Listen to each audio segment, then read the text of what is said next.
Oh, what's going on, everybody? It's your boy Little Fat Mushy Toe, representing the WCIS. We can inspire someone. OPP, only promote positivity. Shout out to Waterbed Head. Shout out to Uncle BB. And shout out to the community that's all about a unity. All right, we back. All right. So hopefully, hopefully there's no echo now. Hopefully everything sounds good.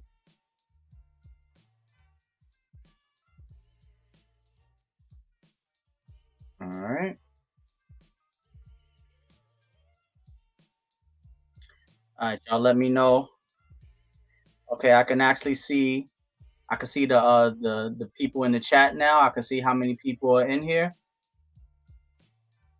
And hopefully the echo situation has been fixed. All right. Still sounds good on my mic. Okay, let's bring Badgurl in. All right, let's bring Badgurl on into the stream. All right, Ashley Larry, let me know if you hear an echo on Badgurl. All right. You can hear me, Badgurl? Yes, I can hear you. All right, cool. All right, Ashley Larry, let me know if you hear echo on Badgurl Sniper. All right. I think I just needed to reset the StreamYard because now I can see how many people are in the stream watching. Where before I could not see it that. Now. Boom! Guess who stepped in the room? Cow. His mama named him Clay. I'm gonna call him Clay. What's going on, Jay Clay? Yeah, I don't hear an echo now from me either. From my end. I don't hear myself echoing anymore.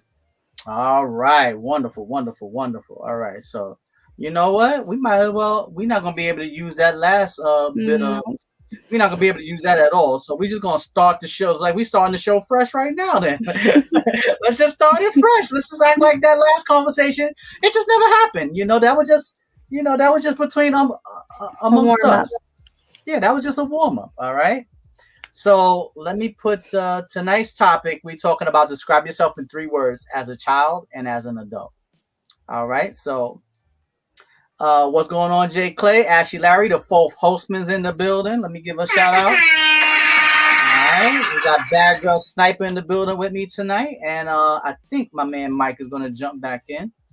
Hopefully everything is sounding good right now. Everything is back up to par. We don't have no issues with the audio. Because nobody wants to listen to a show, podcast, or anything when the audio is messed up. So let's just start it fresh again. All right.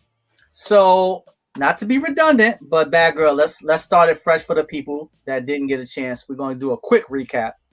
All right. So as a child, describe yourself in 3 words as a child. Loud, outgoing, and friendly. All right. Loud, outgoing, and friendly. Okay. Now describe yourself in 3 words as an adult.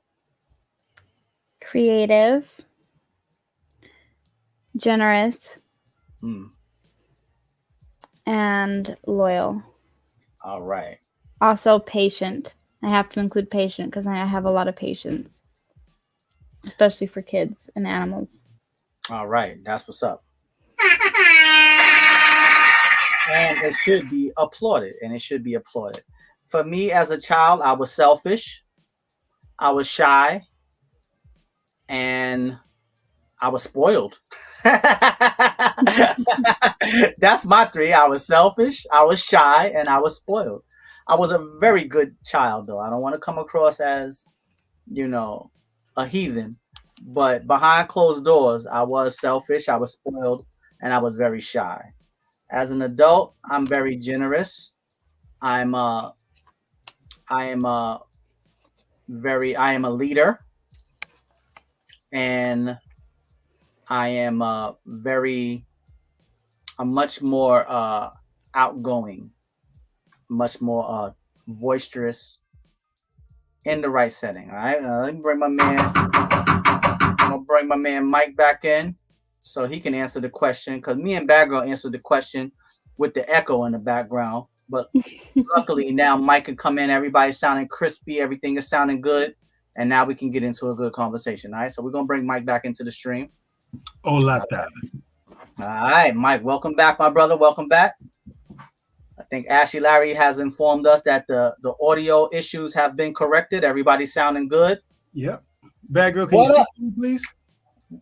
What up? Just wanted you to say something. That's all. What up, La Didi? I hope I'm saying that right. What's going on? I'm streaming live on YouTube. Welcome to the show. Tonight, I got a good question for you, all right?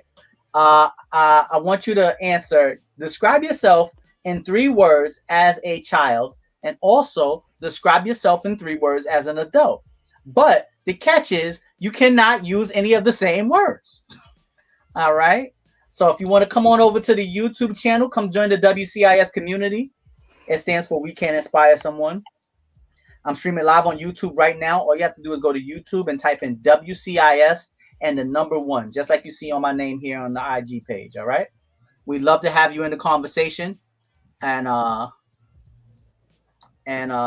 would definitely appreciate your words and your answers to these wonderful questions that I'm coming up with.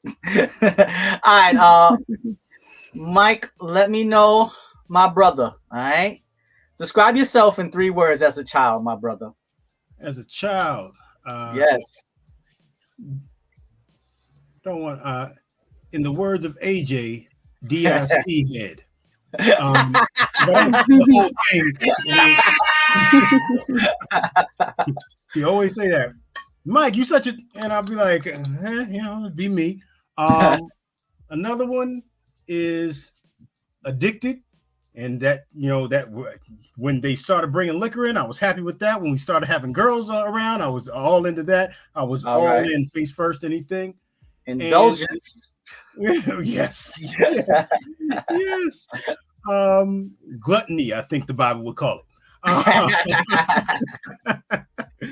And the last one would definitely be adventurous, because I was always OT, and OT for me at the time, being a kid, that was other boroughs, you know what I mean? But, yeah, adventurous. So those would be my 3. All right, now let me we got a lady over here on the IG. She's answering the questions too. So as a child, she said that she was a tattletale, she was sneaky, and she was bad. All right, sounds like the typical little sister right there. Yes, it does. All right, now as an adult, she says she is headstrong, playful, and loyal. God bless you. La da dee da da da. God bless you, la dee dee. Wonderful. I love it. Those are wonderful answers. All right. All right. So Jordan said no echo so far. All right, wonderful. We back on track. All right, we good. All right. So now let's flash forward, my brother. As an adult, give us 3 words that describes you as an adult, but you can't use any of the ones as you use as a child. Sure. Patient. Okay. Boring. Patient and boring. And the last one would be. Come on, bro. Don't sell yourself short. Satisfied. That's a great answer though. That's a great answer. Not many people can say that they can look at themselves and say, you know what? For the most part, I'm satisfied. Yeah. My wife and I talk about it all the time. We reached a long way. Exactly. That is a great achievement and accomplishment. Absolutely. All right. So like I asked Badgurl, and maybe we'll go back on it a little bit, because we're just going to scrap that last bit of footage that we had from the beginning. We're kind of going to start fresh here. So when did that transition start to kick in for you, Mike?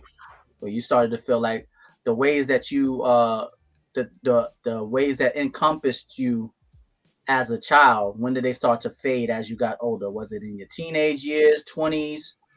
When did it start to change or fade for you? Late 30s.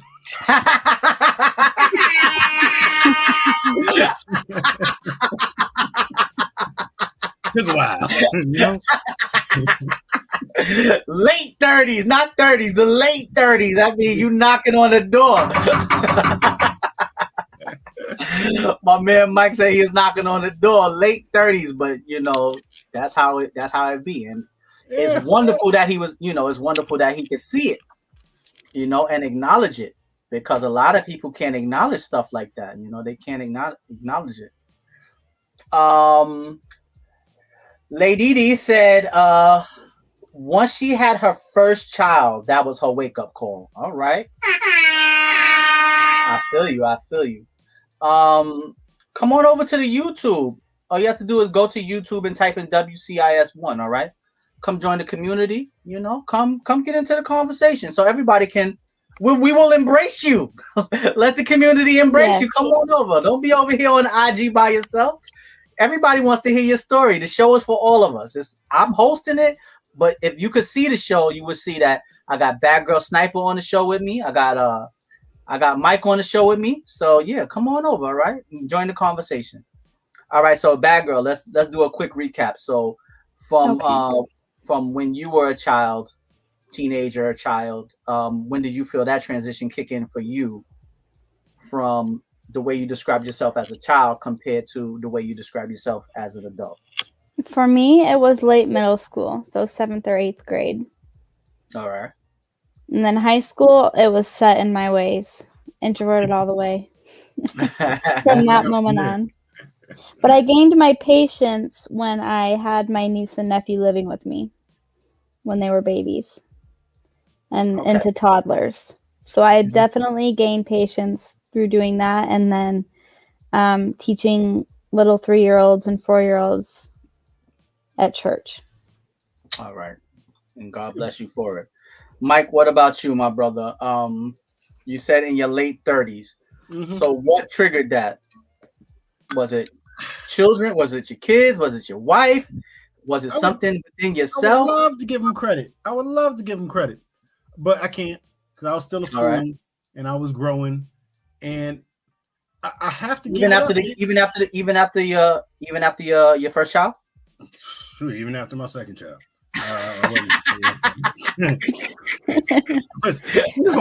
Badgurl, we really articulate and illustrate the difference between how quickly male and females mature, right?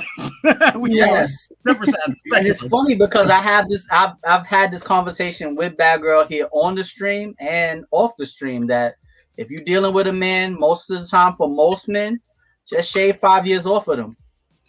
If they 35, look at them as a 30-year-old. Yeah. Because it takes us a little bit more time to, like Prince Hakeem, we need to soil our royal oats. So the royal oats. Yes, we gotta get some things out of our system, because it's just a huge transition when you incorporate someone else into your life so deeply, and you definitely have to make a huge change. Yeah. And it takes a while for me.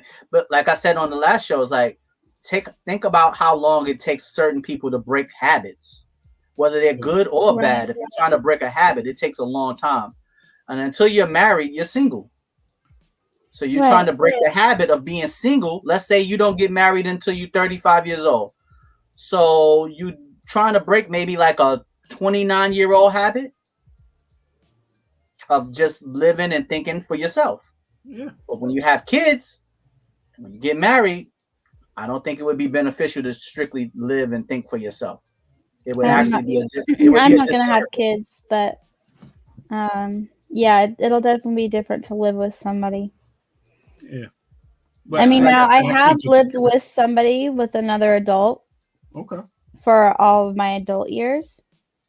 Okay. It's a family member. So I do have some kind of an idea of what it's like to live with another adult, but not another, like a significant other. I did do that with my ex, but it was only for like a month, and then I had to come home. So that wasn't really enough time to extended vacation, right? Yeah. Yes. That was just, I wasn't ready to go back yet. That was an extended honeymoon phase. That's right. Absolutely. Had a long ass honeymoon. All right, let's bring up Cheating's his response. For me, it was reinforced more when my daughter was born. My wife set me on the path by setting the example of being better. My daughter helped reinforce that. Wonderful, my brother. Right. Wonderful. And I'm sure that your wife and your daughter will eternally thank you for that, because that strong male presence, that father figure, and that husband in the household, be really putting forth the effort to be a good husband and a good father, it sets a woman's heart at ease. I know it does. Mm-hmm. And it will definitely God will bless you for it, like, because you're doing what you're supposed to do as a man. And the child depends on you to be that person for them. So if you live in a certain way and you're doing, if the mother's doing the father wrong, or the father's doing the mother wrong, that will trickle down to the child.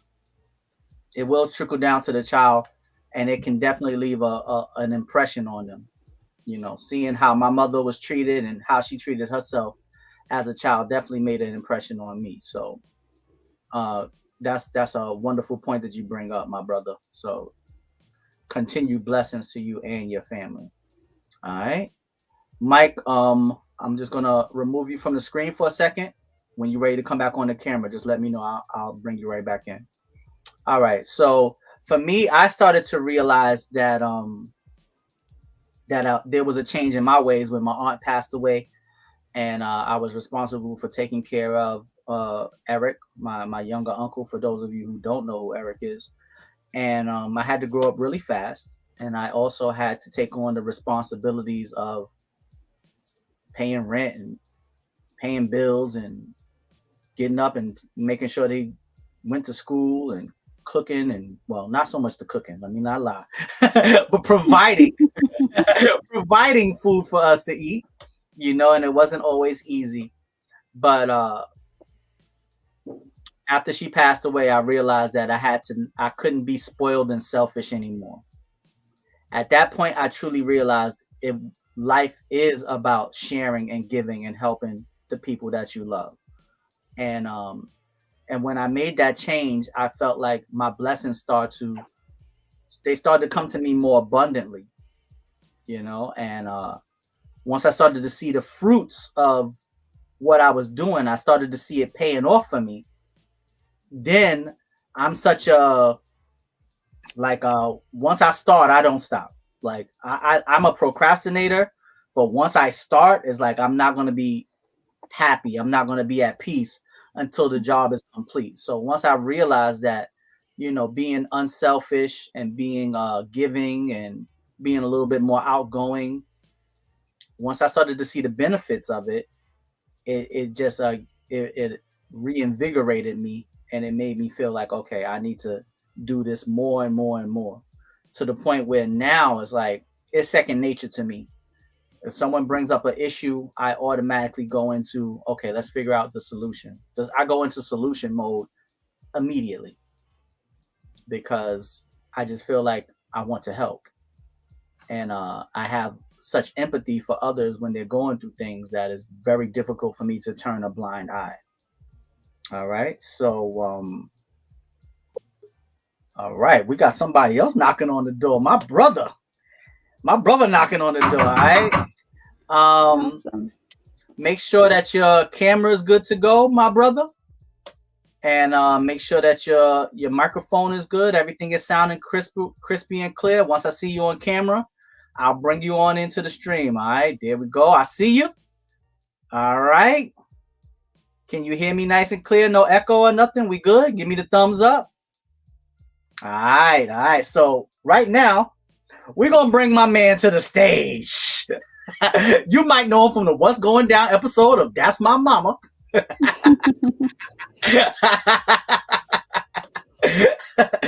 boy good. He good. All right. His mama named him Clay.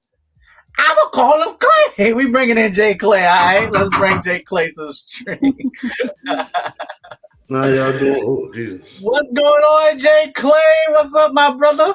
Good morning, afternoon. Good afternoon. Good afternoon. Nah, it's 10 o'clock for me, bro. I don't know what time. Right. I keep forgetting it. Y'all ahead of us. It's afternoon somewhere though. What's going on, my brother? Thank you for joining. Miss Badgurl. Hey, right. How are you?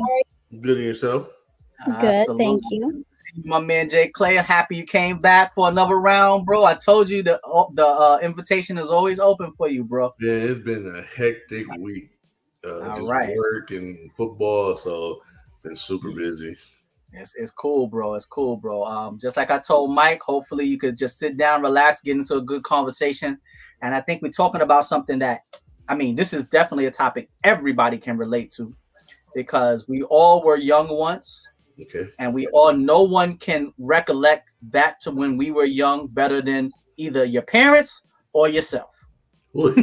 You know, the people that, you know, your siblings, your family, let me just say your family and yourself.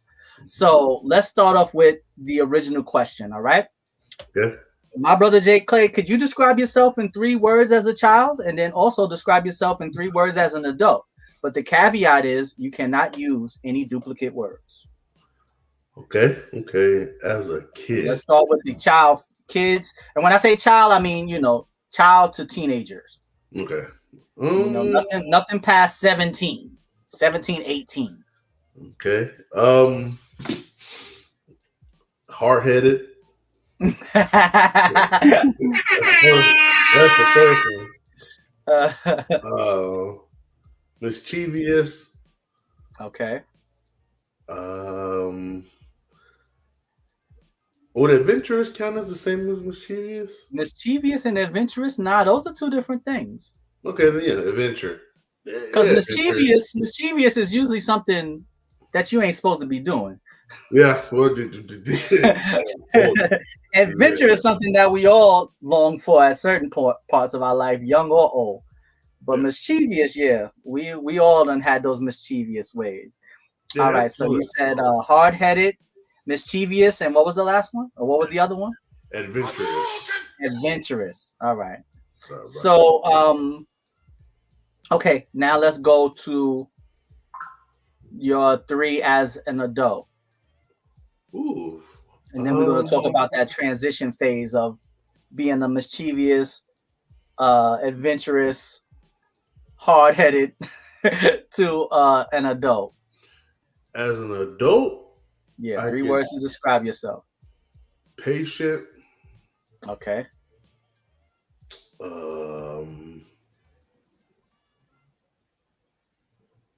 What's another word for understanding? Well, no, I guess I can say understanding, because like just because I understand something doesn't mean I agree with it. So yeah, understanding. Okay. Patience, understanding. I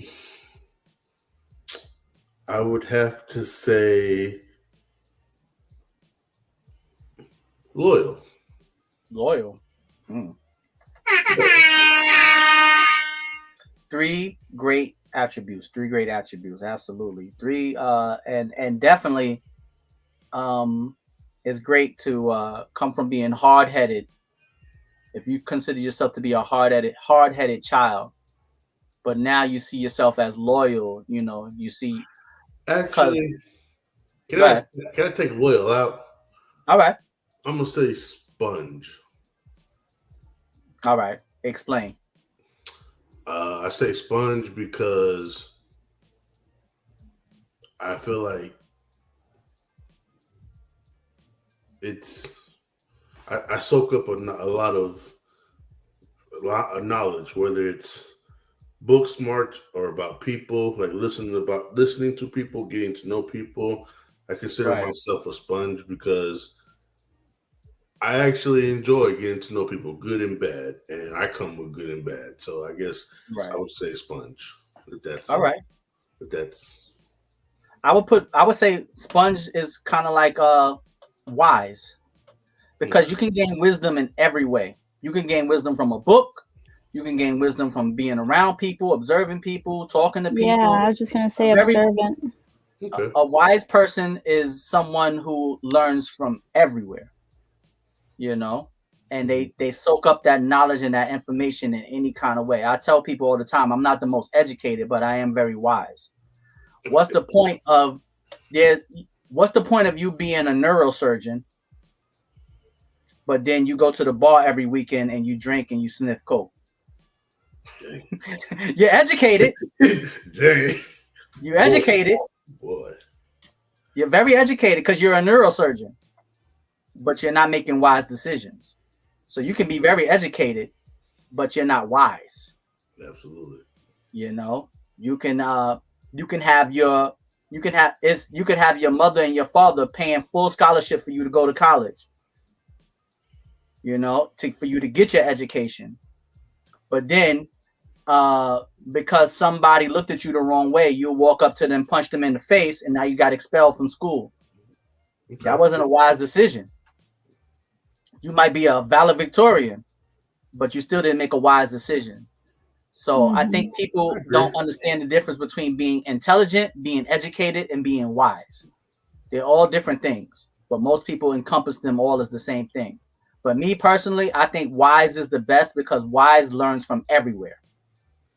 Wow. If you learn from the books, you learn from people, you learn from teachers, you learn from your parents, and all of that wisdom is bestowed upon you. And then it's your job to take it and give it to the people that, I don't even want to say to the people that you love. You definitely want to give it to the people that you love, but you want to give it to as many people as you can. Absolutely. You might need to give it to the people that you don't love more than the people that you do love, because they might need it more. I agree. I definitely agree. So I think people don't see the difference between being educated and wise, and people look down on people that are not as highly educated as others, but those people may be 10 times as wise as the person who's educated. I agree. You know, I like that. How you broke it down. I like how you broke it down. Yeah, bro. It's like I think about these things all the time because I'm not the most educated person. I will admit that in a heart. I got no problem. I got no problem admitting that, you know. But I'm a very wise person, and the reason why I'm wise is because I pay attention to everything, and especially if it's something that I'm really interested in, then I'm drawn to it. Now I'm gonna hone in on it and really educate myself on it. Yeah. You know, once I'm drawn to it, now I want to educate myself on it. You know, I don't want to be educated on everything, but the things that I really care about, I want to seek more knowledge about it. So, Badgurl, so we're going to go back to you now, all right? Tell me something you miss about being a child. What up, Jersey Devil on the IG? What's going on, Jersey Devil? All right? You must be driving in a car or something. What's going on? Welcome to the stream over here on the IG. All right, Badgurl, tell me something you miss about being a child. I miss not paying bills. And nap time. All right. What else? I would say I miss my friends, just the neighborhood friends, playing with them and how carefree it was. We didn't really have any worries except maybe who was going to be it for tag the next day, you know. So yeah, definitely my friends and the fun times that we had as kids. Okay. And my energy level was way high back then. It's not so much anymore. Okay. What about you, Jay? What do you miss about? Hold on, let me read Ashley's. Very true. There are tons of people out here with higher degrees of education that can't tell their head from a melon on the rack. Boy, Ashley, wow. I miss the WWF wrestler ice cream bars. You and CM Punk, bro. That's my number one on everybody's list. Bill's out here laying the smackdown on us. Figure 4 leg lock. What about you, Jay Clay? Besides Bill's, something that you missed about being a child? I say the community. Good answer. The village. Growing up, every Saturday, my grandparents, my dad's parents would have a get together of the whole family, even people in the neighborhood can come down, and people would bring like food, drinks for the kids, for the adults. The adults will be playing dominoes and cards. Kids are running up and down the street, playing football or tag, freeze tag, and it was positive energy all around. Like, you got to be a kid, got to be outside, just soaking up the fun with the family. Yep. So I would say, yeah, definitely, the community, just, like Miss Badgurl say, being able to enjoy being a kid, right. as to where, now kids can't even go outside for 30 minutes because, you just don't know the neighborhood like you used to. Right. It's always, it just seems like danger is just lurking and more abundant than ever now. Yeah, what up, my main man, Rich Hunter? Diamonds are forever, and so is Rich Hunter. Oh, woo! What's going on, my brother? What's up, fam? Let me see what Ashley Larry said. Ashley Larry said, I miss not having to be responsible. I don't mean that in a negative way. I just mean life comes at you so fast as an adult. Absolutely. Being a kid is priceless. Absolutely. I feel like being a kid back then, yeah. Now it's a little bit. Now it's a little bit. It might come with a price now.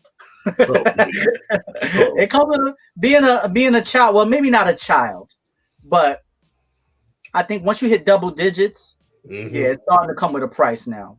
Because now you even see the adults leaning on the children, to keep them relevant. Yes. Because let's not forget, like, I'm pretty sure there's way more adults on TikTok now. But let's not forget, TikTok started off for the kids. Yeah. TikTok started off for the kids, because I remember my little niece used to be on TikTok, and I'm like, what do you do? She's like, I'm on TikTok. I'm like, what is TikTok? And she's like, all the kids are on here, we playing Roblox, and we doing this and this and that. I'm like, oh, okay, But TikTok was for kids. But at some point, the adults seen the kids having so much fun and getting all this attention, and then what happened? They took it over and ruined it. Adults had to come and get the attention from the kids. Yeah, remember, I think the roles have switched, because I remember, my mom bought me a PlayStation. First, not my first console, but one of the first consoles I've had. And I was like, hey, Mom, want to play? Daughter, look, I got time to play a game with you. You think I want to play these little silly games with you? Yeah. As to where now it's like, you see more parents playing the video games and the kids sitting there like they in timeout. Right. Yep. Exactly. And what I miss about being a child.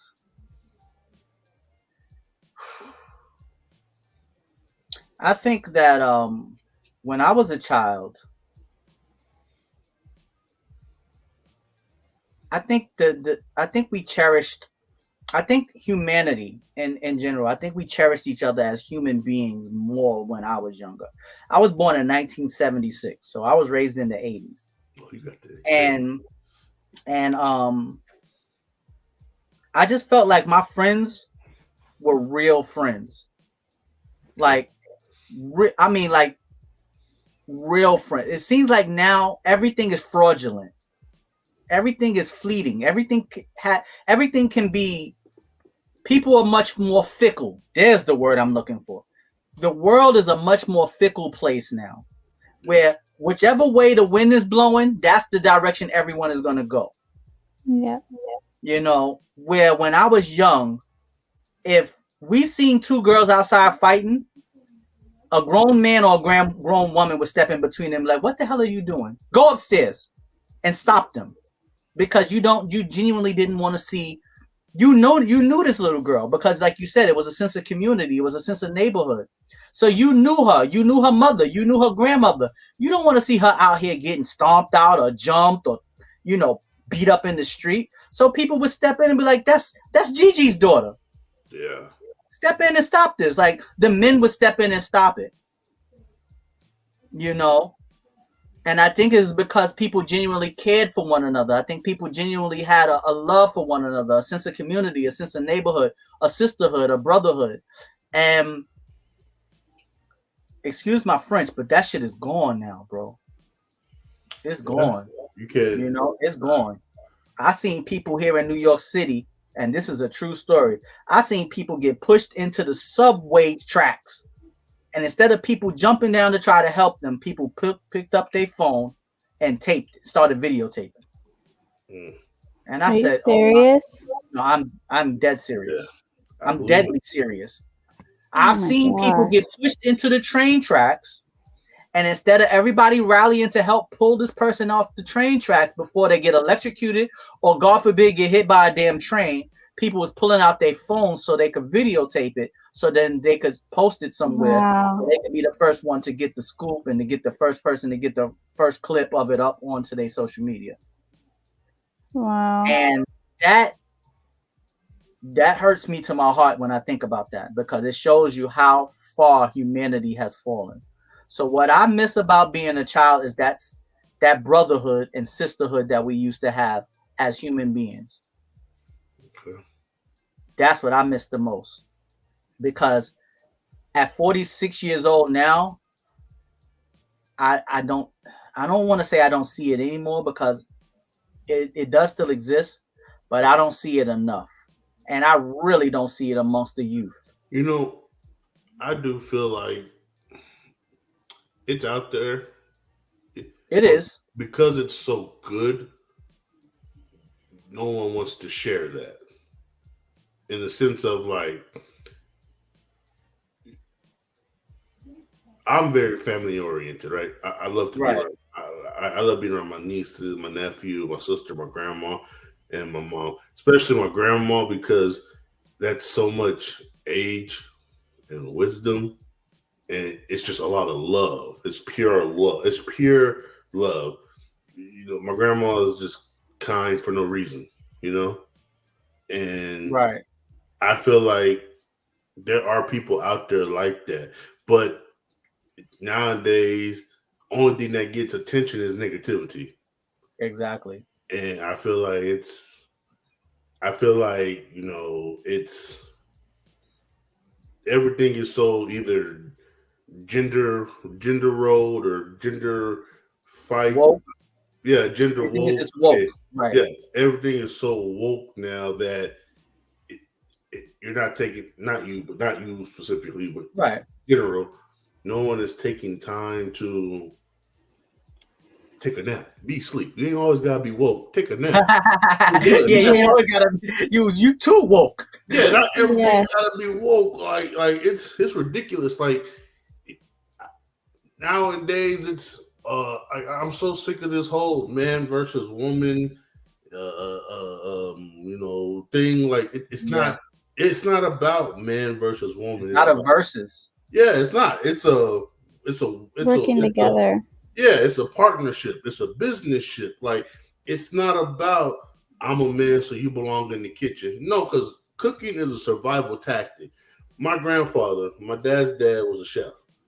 Right? He got to cook for George Bush, his dad. Okay. Not well, we're gonna bring Mike back in. And I do believe that, you know, it's so everything does not have to be a fight, you know. Mm-hmm. And I think that the world is so focused on everything has to be an argument. No one takes the time to just sit down and listen. Right. You know.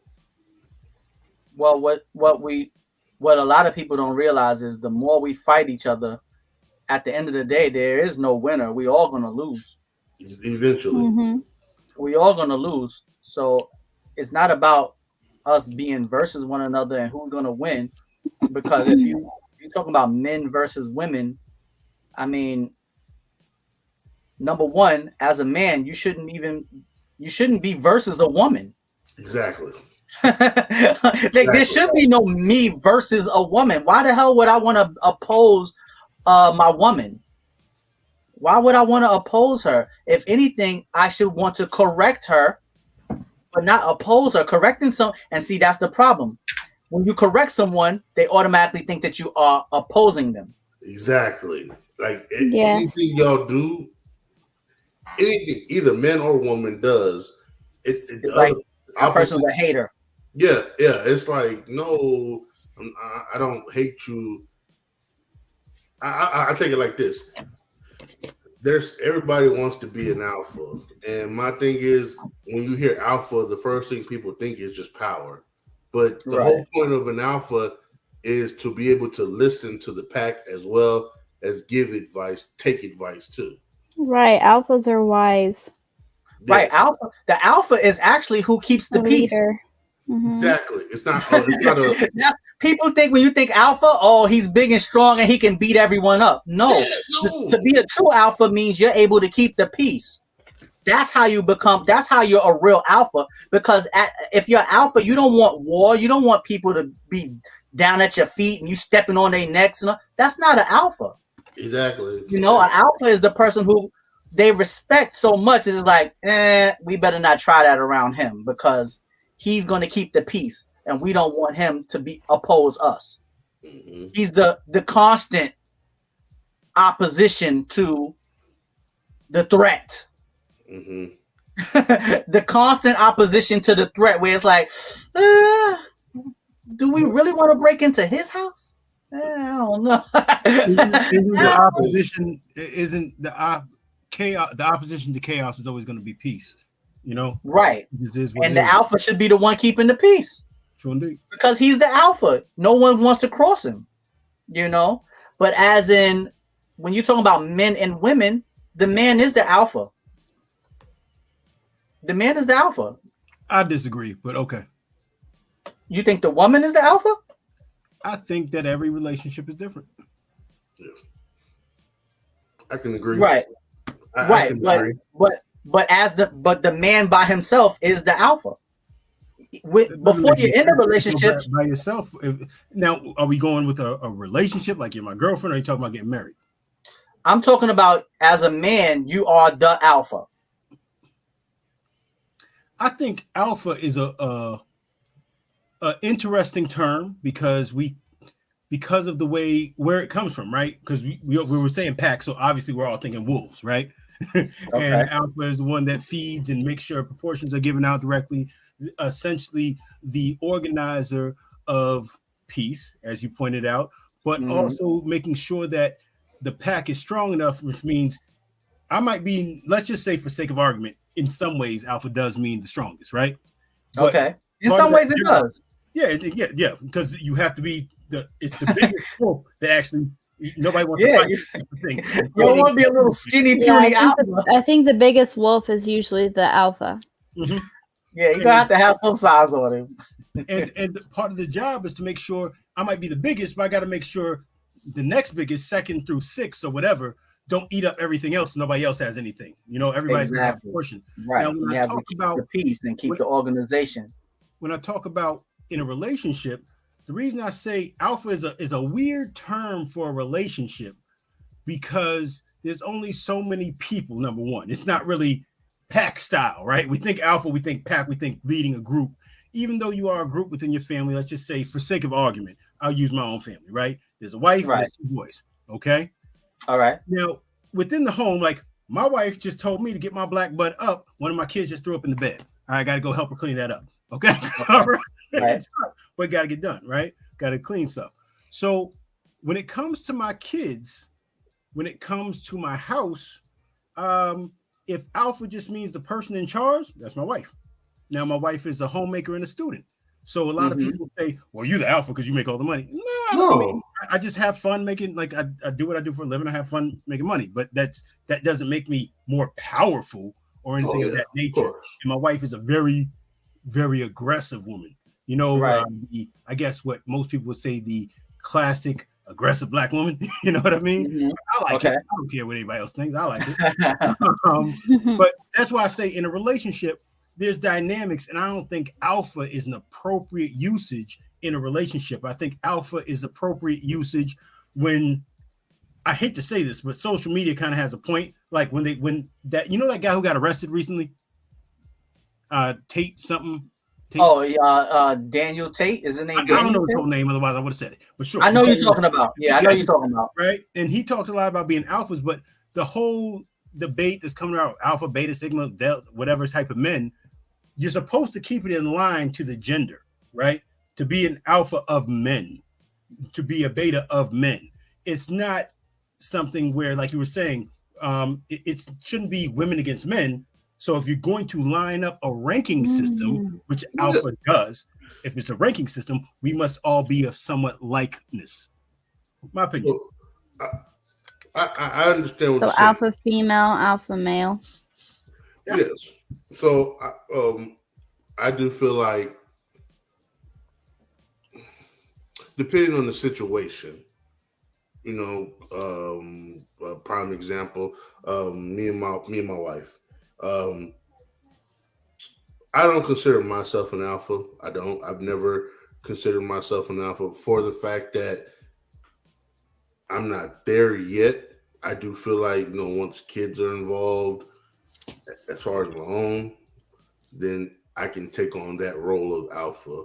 And it's not to dominate my wife or nothing like that, because I do believe, like you said, part of being alpha, you got to be a good listener first and foremost.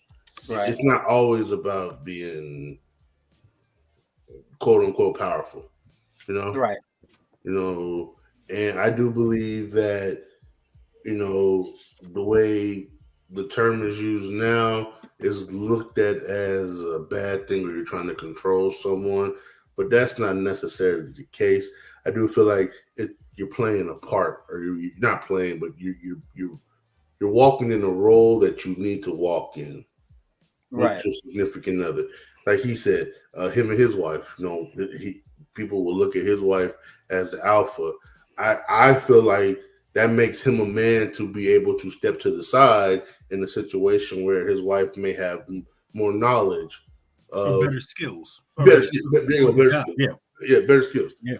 I believe that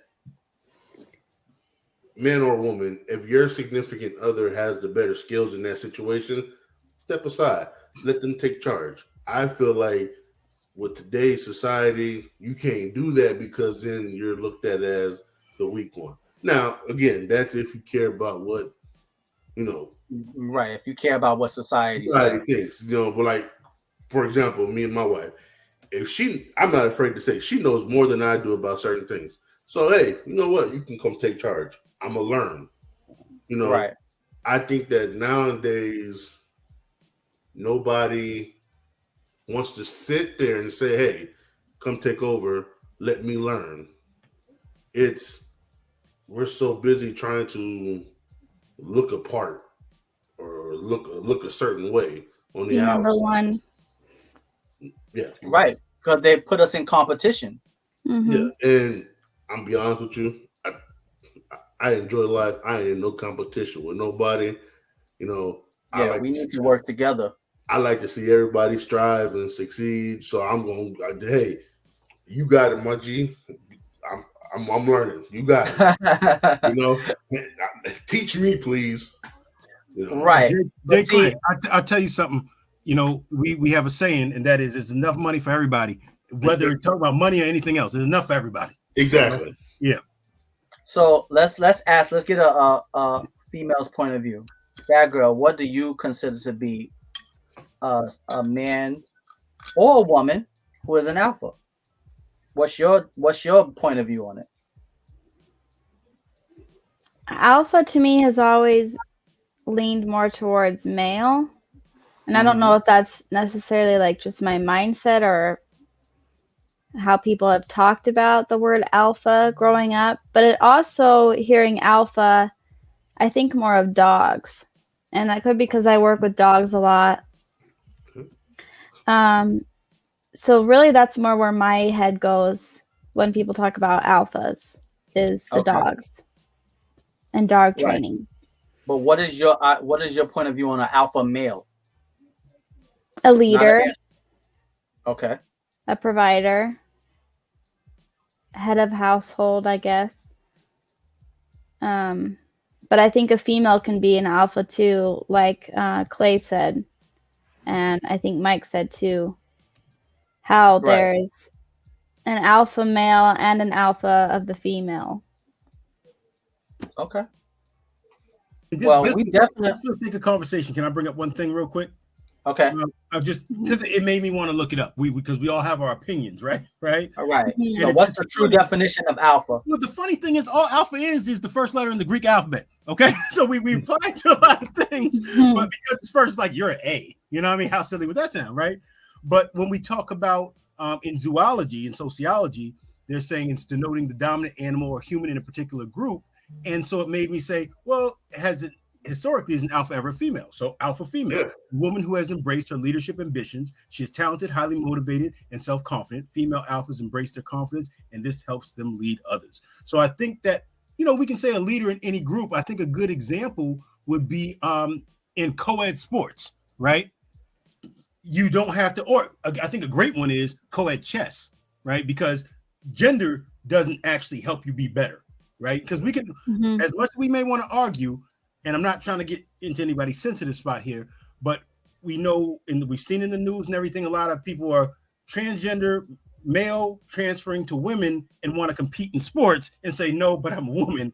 And we all know because of testosterone, how people are born, if you can hit puberty, then you automatically have an advantage. It just is what it is. That's why there's always a separation between the 100 meter for men, 100 meter for women. No matter what race, what physical thing you're talking about, there's male and female. But if you talk about something that's strictly mental, maybe chess, then all of a sudden it's very even kill, and the alpha could be either. It's just whoever leads the group better. Okay. To piggyback off of that, if you want to get like Animal Channel, I don't know if y'all. I like Animal Channel. I love the Animal Channel. Love Animal Channel. Yeah, me too. If you ask me, lions, for example. Go ahead, man. Lions, for example. Female lions technically do most of the work. They run that. They keep the cubs in order. They hunt, right? If another set of lionesses come, they attack them. The male walks around. The male over the pride, yeah. That's it. He's there to reproduce and protect from other males. He fights other males. I think that is a good coexisting. There's a dynamic between the male and the female. That the male keeps everything in order. Yeah, he's not focused on killing the females because he knows he needs them as much as they need him. Same thing for orcas. Female orcas are in charge of the pod, which is what they call a pack, and all of them, the males and the females, work on hunting together. But usually it's the female orca who does majority of the hunting and teaches everything. So that's why I say it's more than just a human thing. It's all the animals too. It's a nature thing. Yeah, it's a nature thing. And that's all we are as humans, and technically we're mammals. Right. It's a nature thing, So I feel like if we let nature take its course and stop getting so wrapped up into, political arguments, agenda, all that, and we just, sit down, have a conversation, be open-minded.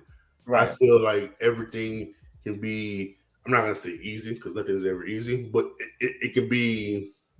We could at least be harmonious. Yes, there you go. That's the word.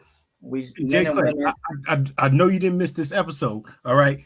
I know you've seen at least one time where a male tried to come in and beat the male that was already over the pride, and the females jump him. Yeah. Yes, I've seen that. I've seen that happen. Oh man. Yeah. And I tell people, what you think is going to happen when you walk into a house where a man and his wife have that are on the same team, on the same page, when they got kids in their house, what you think gonna happen? Right, the whole family gonna be on your ass. The whole family getting up. Hey, so what we doing? He think he gonna run up in here? Right. Yeah, Mama Bear will come out. Oh yeah, go near her kids. Because look, I know one thing. I know the woman I'm married to. I'm gonna roll over. She gonna be up before me. And, So what we doing? Oh, well, I'm sorry. I'm late to the party. My apologies. Let me get what I gotta get. We gonna go. You know. Right. I think this is the alpha and the alpha male and alpha female and the dominant and masculine and feminine. I think this is a great topic that we need to do a whole show on. Oh yeah. Because I think that I think we all need to discuss this, because at the end of the day, men and women, we do need to be able to live together, love together, raise children together in harmony. And if we are opposing one another, it's going to be very difficult to be on the same team. You can't be on the same team and also against each other. Something ain't right there. But let me to get back on to what we were originally talking about. First of all, let me say, my man Tom is in the building. Acknowledge me. What up, Tom? What's going on, bro? All right. So Mike just jumped back in. So I'm gonna ask Mike this question, then I'm gonna go around the panel. Toby, so Mike, yes. I hate to interrupt, but I'm gonna take a break, and then I'll probably be on later tonight, but I'm gonna take a break. All right. No problem, Badgurl. Thank you for jumping in with us. Yes, it was wonderful talking to everybody. Absolute pleasure. All right. And I'll still be watching. All right, cool. All right, Okay. enjoy the rest of your night, Badgurl. Thank you. You too. Bye-bye. All right. So I'm gonna ask this question to Mike, and then we'll go to Jay Clay. All right. So I want you to tell me, as a child, tell me one person in your life and one person that you saw on TV or heard on the radio, however, who influenced you the most. Person that you knew personally and someone that you seen on the TV screen. Dude I knew personally, old dude that influenced you the most. Influenced me the most. Old dude named Pops. I used to live with them upstate New York in Westchester while I was going to high school. What up, blind man? And I literally do for a living what he did for a living. So it's one of those things. I didn't realize until I was in my 30s how much he rubbed off on me. You know what I mean? You ever like just sit there like, oh shoot, I've never even paid attention to that. Right. So Pops. And then on TV, although I've met him in person, it's not like we friends or nothing, but definitely Jay-Z, because he came from what we come from. And although I'll speak for myself. I ain't dirty, right? I don't have to worry about pulling the skeletons out my closet. But to show that you can monetize things in a fashion where they have not been monetized before. Because at one point, if you watch, especially if you watch old documentaries and things of that nature, they always talk, like Pee Wee Kirkland's a great example, right? Why would I go to the NBA? I was selling crack. You know what I mean? Like there wasn't money in a lot of things. These endorsement deals, things like that hadn't happened. And Jay-Z stepped into a platform where these rappers wasn't really making money like that. They were wearing fly jewelry and everything and renting cars and looking nice. We know TLC went bankrupt. You know what I mean? How you go down and then go bankrupt? You know what I mean? But he really stepped up the independence. And a lot of the independent movement that you see now, a lot of credit is owed to, don't get me wrong, it's owed to the original like Master P and people who started being independent before Jay-Z popped off. But he definitely showed us how to bring it to another level. Continue to be yourself. And I can arguably say, because I was watching something earlier and somebody said, what's a opinion you have about music that people just, that would be argumentative? And the guy said, Jay-Z's never been the best rapper. And I was thinking about what he said. I love me some Jay-Z, but I was thinking about what he said. And because we know Jay-Z really dropped with Ain't No in the Nutty Professor soundtrack. That's when he really popped, right? Right. And it's kind of true, right? Because he's never been considered the best rapper, but we all know he's the wealthiest, right? As for sustainability. And he has had proteges to also become billionaires. And that really showed, we were talking about being an alpha before, right? Listening, the ability to mold others into the image that they want to be, not just be the truth yourself and be selfish with it. Okay. So Pops and Jay-Z. Mm-hmm. All right. What about you, Jay Clay? Somebody in your personal life influenced you the most, and somebody that you saw on TV as a child? It's hard to pick one, but I'm going to have to go with my grandpa. But that's that. Okay. The reason why I chose him is because he showed me that no matter the stereotype of a black man, he showed that you can break that stereotype. My grandpa and my grandmother have seven or eight kids in all. And the fact that he was man enough to take care of those kids, he broke down the barrier of gender walls to me by saying that a man can cook just as much as a woman can cook. He was a chef, you know. He was a superhero to me because as a kid, I saw him work, never made excuses, deal with. You know, he was always focused on going to work, coming home, making sure his kids, his wife, the bills, everything was in order. Right. Well, and to me, that was amazing because we all know that there are people out there who don't take care of the one kid they got. So the fact and the fact that I saw him, he never took credit for it. He always gave the credit to my grandmother. And it's like, no, Papa, it's you. And, you know, he's like, he's always taught everybody, all the men in our family, you know, it ain't just me.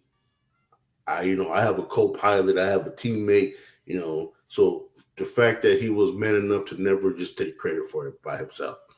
And okay. He was the definition of a true man to take care of his family. You know, All right. There were they ate before him and stuff like that. All right. As far as famous wise, I don't really. Man, no singer, no actor, no nobody when you was young, nobody on a TV show, whether they real, fictional. Hey, tell them you ain't had no cable. I don't know. I ain't seen all that. No, it's not that we didn't have cable. I ain't had no cable.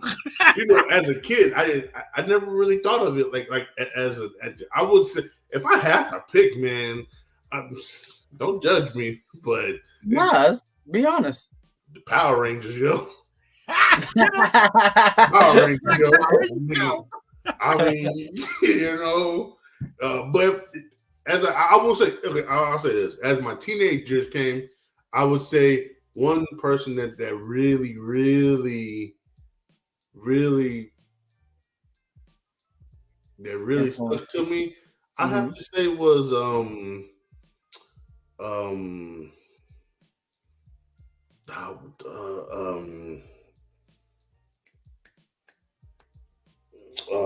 tip of the tongue. Come on, you got it. I don't know if y'all remember a show called Althea. Yeah, the TV show. I don't remember that. I remember that TV show called Althea. And Thea, the comedian, the black lady. Yeah, the one who Brandy. It was Brandy was in. Okay, yeah. I know you're talking about Thea. Yes, I remember that show. Her. Okay, what about her? Man, did she remind you of someone in your family, or? Oh, man, she remind me of my grandma. Both my grandmas, my mama. Like, you know, she'll love you, but it ain't quick, but real quick to put your butt in your place if you got to be put in your place. But right. Yeah, I would say her because dealing with all that she dealt with, being, you know, having to take care of her kids, and, you know, still keeping a smile on her face, the strength in her. She was like the female version of my grandpa. Okay. And behind the scenes, helping these up and coming young actors. Fact that she was just so loving, you know, and she spoke highly of young African American men for acting, and she spoke highly of, you know, helping them get better at their craft. she was just willing to help for no reason without asking for anything in return. You know, just, showing the love that, she didn't have to show. It was just something she did from the kindness of her heart. Okay. All right, let me bring up Tom's statement right here. He said, the person who influenced him the most is his mother. She was his inspiration.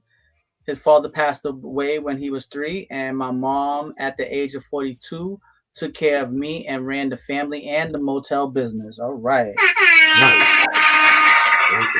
Shout out to your mother, Tom. God bless her. And yeah, she held it down. Hold the family together. When unfortunately, I'm sorry to hear about your father passing away, but that's what a real woman and a real good mother is supposed to do, is hold that family together, regardless of if the father's there or not. And most great women do that. So salute to her and to all the great women who hold the families together, because most of the time we do, especially as Black men, we definitely look at grandma or ma as the rock of the family. Yeah. Most of the time mom is the rock, and the rock is usually not usually, the rock is hard, but but although grandma is a woman, and you want her to be soft and kind and gentle, but she also has the burden of being a rock. So it's like, when a lot of times when we talk about women being masculine or too masculine, we also got to think, what put them in that energy? Did we contribute to them being in that energy? Or their choices and the choices of the men in their lives may have contributed them to be in that energy. But that's a different topic for a different show. To me, when I was young, the person who influenced me the most that was in my life was my Aunt B. She represented everything that I wanted to be. She was kind, she was generous, she was giving. She would take nothing and make it into something. She was a waitress, but she still made sure that me and Eric had everything that we wanted. I don't know how she did it. It was magic, but she did it. So I don't even got to think twice about that. My Aunt B was definitely the person who influenced me the most when I was young. That was in my life. Person that I seen on TV that influenced me the most, I would have to say at a very young age, before I knew of anyone else, I would have to say that Hulk Hogan influenced me the most. As a young boy. Hulk Hogan was my hero. I loved me some Hulk Hogan because he stood for everything that was right to me when I was young. Say your prayers, eat your vitamins. He always had great advice to the kids, and he would cater to the children. He'd bring the little kids in the ring with him and let them pose with him, and they ripped his shirt off. And as a little boy, I just looked at that and was like, yeah, Hulk Hogan is my hero. And he was meant to be the hero. And he played that role tremendously.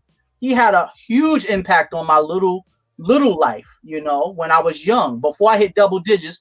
Yes, Hulk Hogan definitely had a huge impact on me, because everything he said was like, fight against the bad, fight against the evil. I'm a real American. I fight for the rights of every man. And I don't know, just something about that. So when he, I gotta ask you this. Yeah, I know that you're gonna ask. When you saw him join NWO, how did that affect you? Okay, when Hulk Hogan joined the NWO, I was probably like 18, 19 at that time. Okay. So it was time for his old ass to take off that red and yellow. It was time. I love the fact that he switched it up. I loved it, because at that time, now I'm 19. I'm not the little gullible little kid anymore. So I understood that the world that we lived in, when I was that little boy, the world that we lived in then is no longer the world that we live in now. It got to the point where the bad guy became cool. Yo, you just inspired Ron Simmons, man. Ron Simmons. Oh, when he became the first black heavyweight champion? Man, Ron Simmons. Especially you being from the South. Oh, man. Because that was down South wrestling. Man. That wasn't WWE. That was down South wrestling. Because my cousin Tad, they from Raleigh, North. I got family in Raleigh, North Carolina. And every time I used to go down there in the summertime to see them, they'd be like, you don't know about the Road Warriors and Dusty Rhodes and Ric Flair. I'm like, nah, I know about Hulk Hogan and Macho Man, though. And it was always a battle between us, me talking to them about wrestling that was on the East Coast up here. I mean, not on the East Coast, but up north compared to down south, right? And they was WCW, NWA, AWA, where I was like, nah, it's all about WWF. But what up, Andy Clay is in the building. Her mama, her mama didn't name her Clay, but we still gonna call her. Her mama didn't name her Clay, but we gonna call her Clay. What up, Andy Clay? Welcome to the stream. God bless you. All right. But then as I got older, transitioning from a little boy to I transitioned from a little boy into more of an adult or teenager.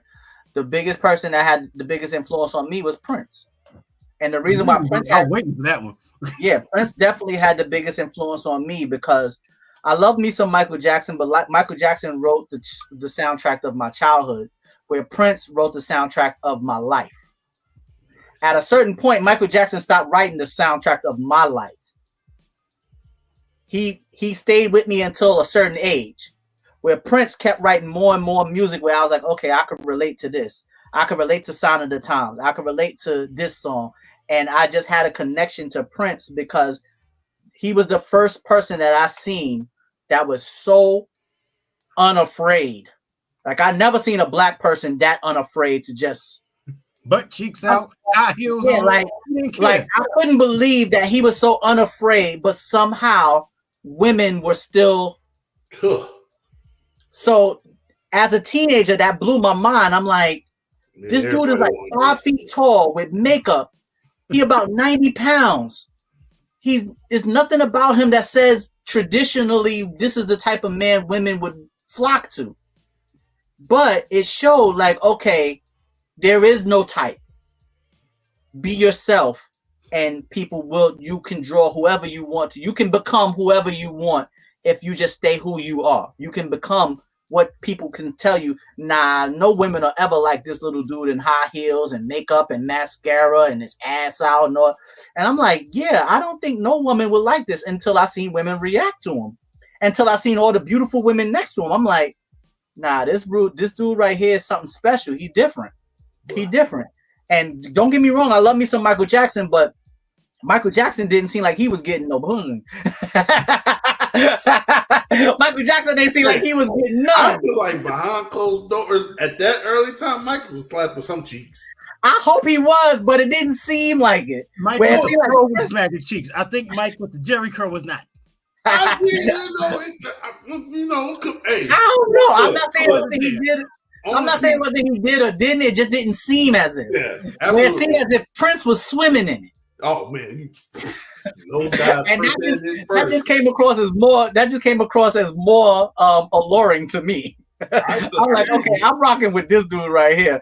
Michael Jackson got a little monkey and little kids around him, and Prince got Vanity and Apollonia and Kim Basinger and Sheila E. I said, yeah, I think I'm gonna rock with Prince. I think I feel more of a connection to the dude that got all the beautiful exotic women than the dude that got the monkey and Emmanuel Lewis. Wasn't nobody pulling more than Ron Isley though.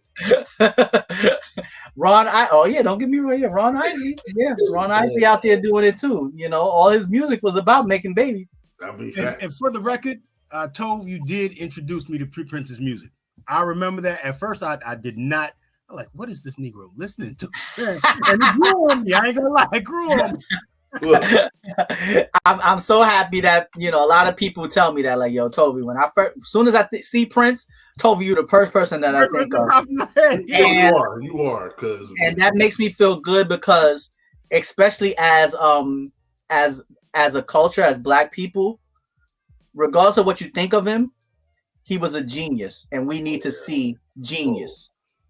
Jay-Z is a genius. We need to see genius. We need to see like that level of genius, and Prince, hands down.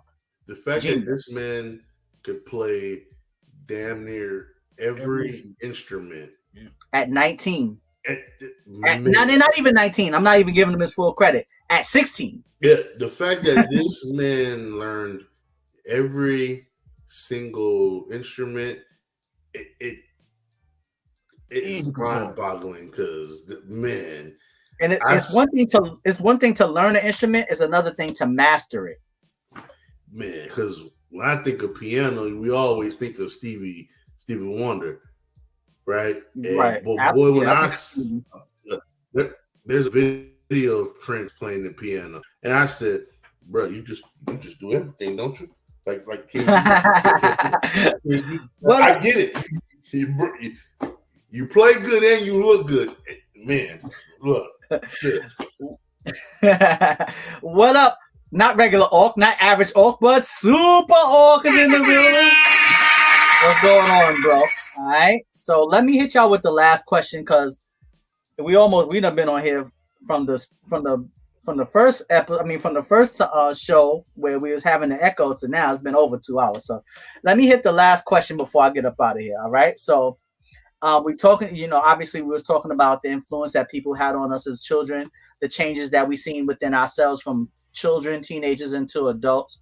So let me ask both of you a question. Everybody in the chat also. What's one thing that you wish you can go back to the past when you were a child? Something that you lost as a child. You wish you could go back and rekindle it and bring it back to your life now. Tell me something that you lost as a child, growing up, becoming an adult, something that you lost, that you wish you could go back and reincorporate it into your life now. Jay Clay, you want to start? I gotta think, man. I got you, then. I got you. For me, it's 100% creativity. You start seeing it, the age is different for everybody, but I remember when it happened for me, and life got really, really real. And it was in 3rd grade, and life got really, really real.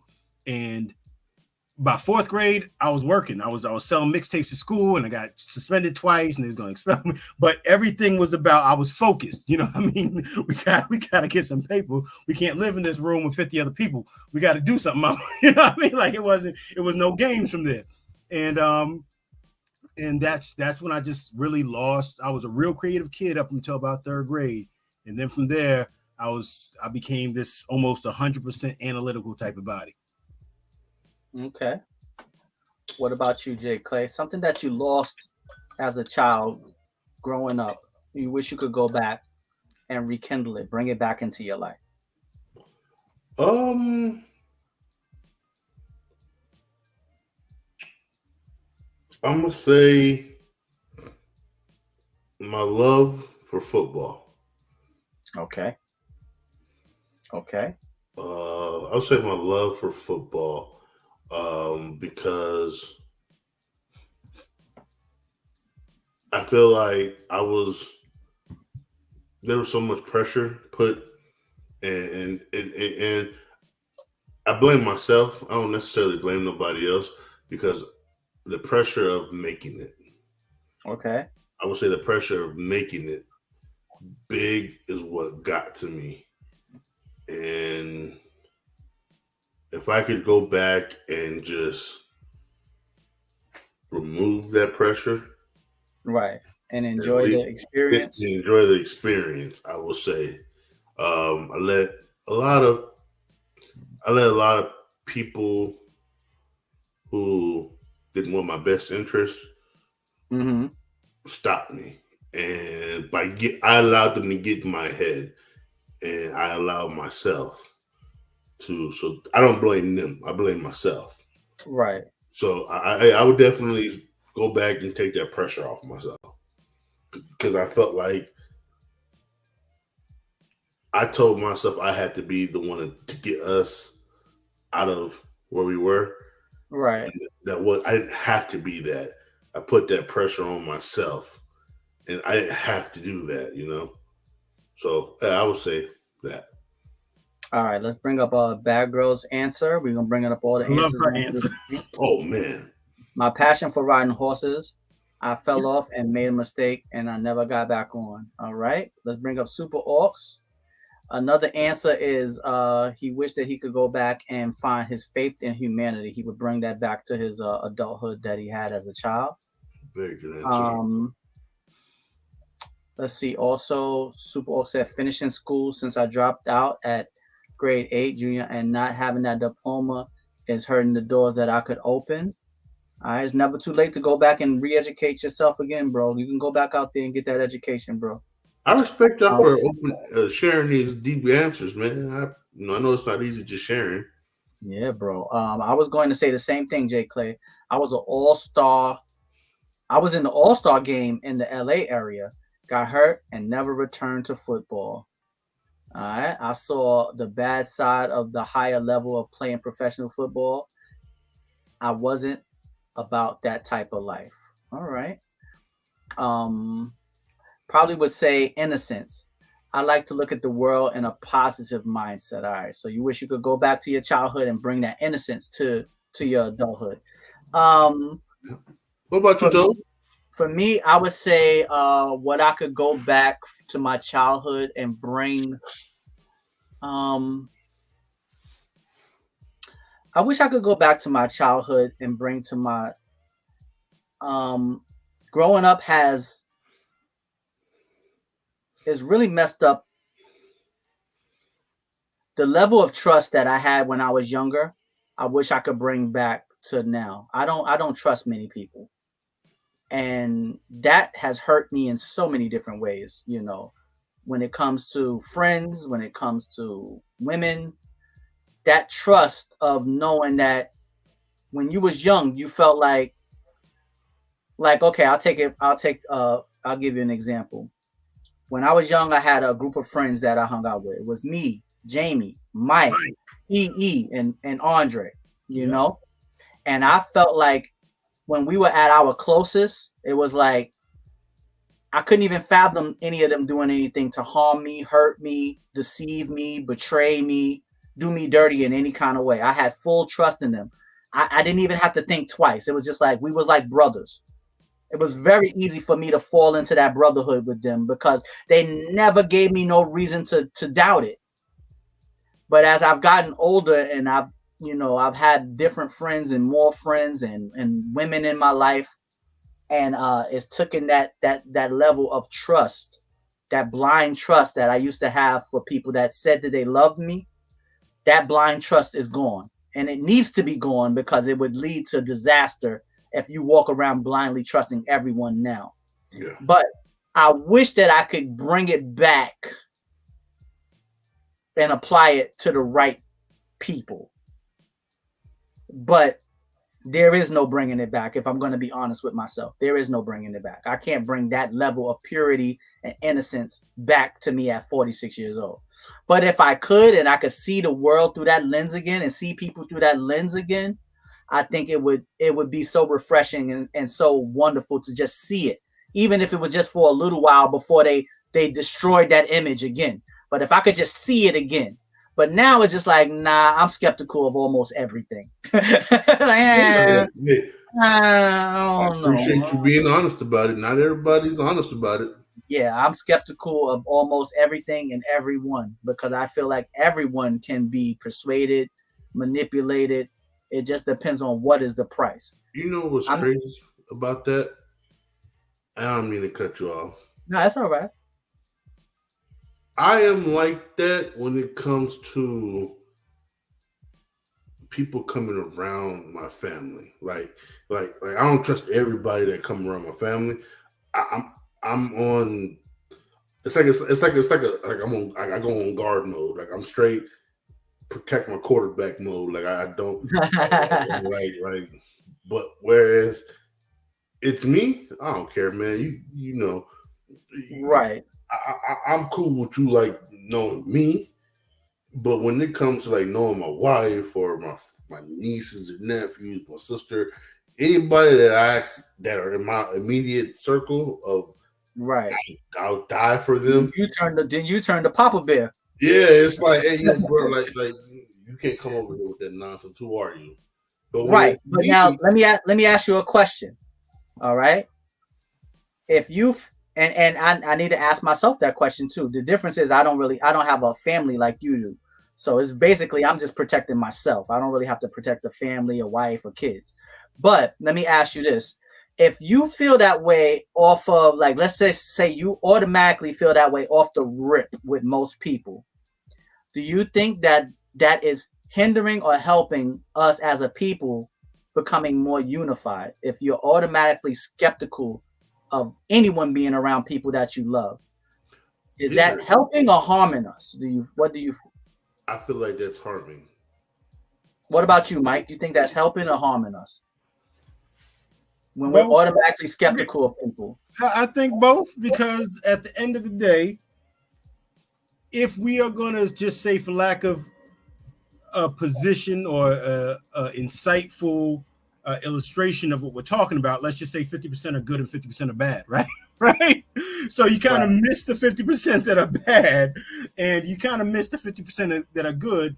So what I will say is it stagnates growth, right? You can't grow if you cannot, grow your circle. If you say to kids, well, you can't be friends with him because I don't trust their parents yet, and I don't like that kid yet. I don't know him like that. We don't know him like that. It can stop us from growing. So I don't know if it's a bad or good, on or off thing, but it does prevent growth. What up, Masters Maniac Mexico? What up? The Triple M's is in the building. What's going on? All right, let's bring up. Her mama didn't name her Clay, but we're going to call her Clay. Let's bring her up. Let's see. I think the way we look at things as kids was so pure, it feels impossible to bring it into the current life.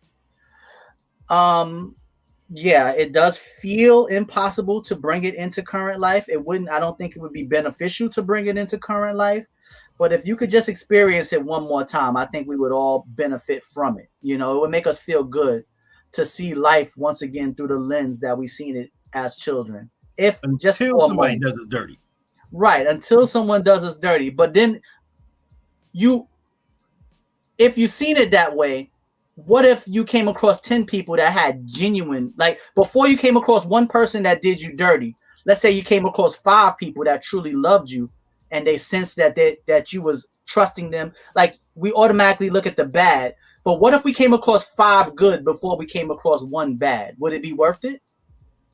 What if you came across 5 people that would be down for you, down for your family, down to help you financially, whatever? What if you came across 5 people that was really like, yo, Mike, I really like you, and I love the energy that you gave me. You were very accepting. You showed me love, and I'm going to show you love in return. And those 5 people advanced you, gave you value, made you more, whatever it is more prestige, more money, more love, whatever it is, before you came across that one. Do you think it would be worth it? Well, I think that naturally we're going to say 5 out of 6 is a great percentage, right. But we also have to remember that destruction is much easier than construction, right? That's true. You're not going to meet. Let's put it this way. The person's a fraud if you say, hey, my name's Mike. Hey, Joe. And they're like, I'm down for you. I'll do anything, like just like in the movies, right? The first dude to just be like, hey, I love you, man. That's the dude who's going to shoot you in the back of the head, right? Like, you got to be careful. So people who love you too quick, that's why I say a lot of it is about growth, right? You got to be able to grow, and not to let your guard down immediately, but allow people to earn your trust over time. Consistency over time is trust. A lot of people have these fraudulent ideals that, for instance, like during COVID, right? If I can't see somebody in person, I don't want to do business with them. Well, we're going to do business over video, right? Same kind of thing. It's consistency over time that builds trust, not simply you spoke some things, now I believe you. My opinion. Right. Okay. Well, I would say this. Obviously, we know none of us can go back. There's one thing you can't get back, and that's time. We can't go back in time, but I do think that it's always important to reflect on your past, to see how it affects you, how it may be affecting you in your relationships, and how you can actually go back and rekindle some of the things from your past that you feel like might be dead and gone. But you can go back and rekindle them. Just like Jay Clay, he said, maybe he didn't become a football player, but now he coaches football. Mike said that the gentleman who had the most influence on him as a child, he does the same job and has the same career that gentleman had. So it's still hearkening back to when you were young and bringing it, bringing the positive and bringing it to when you were young. I think the problem is a lot of us hearken back to the negative, and we bring that to the forefront more than we bring the positive. So if you're going to bring the negative, bring the positive too. But like Mike said, it's much easier to be lured towards destruction than construction. But take those good memories, because that's all they ever going to be now. You can't go back and relive those moments. They're memories. And the same way we remember how badly things hurt, let's also remember how good things felt. Yes. So we won't be walking around with that negativity in our mind and our hearts, because we gotta at least allow the children and the people that are younger than us to have a reason to look forward to the future. And the only way you can look forward to the future is you can sit back and say, all right, these bad things happened to me in the past, but a lot of good things happened to me that I carried with me as I got older, into the future. So we have to allow them to connect for ourselves, so we are able to teach them to the people that we love, because the future is coming. It's happening every second. It's here. It's here. It's the past. It's the present. It's the past. It's happening as we speak. So if we're going to focus on the negative things in our past, I just wanted to take time tonight to talk about the good things. Can we bring gas prices back?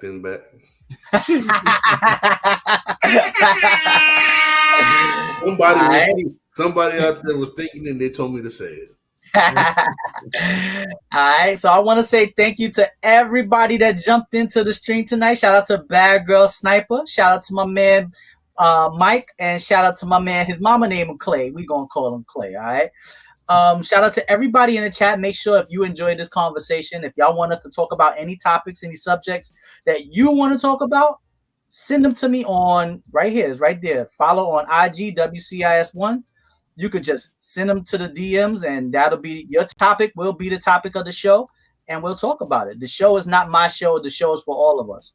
So whatever you want to talk about, I'm down to talk about it. I'm down to listen. I'm down to be educated.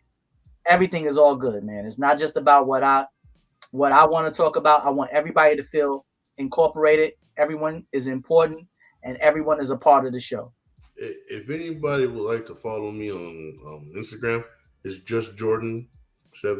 You need to put that under your name, bro, so they can see it. Next time, put it Next time, just put it right up under your name, bro, so people will be able to follow you, bro. Oh, I didn't think about that. You're right. And I don't have the Twitter or the Instagram, so y'all will not be following me, but I see you.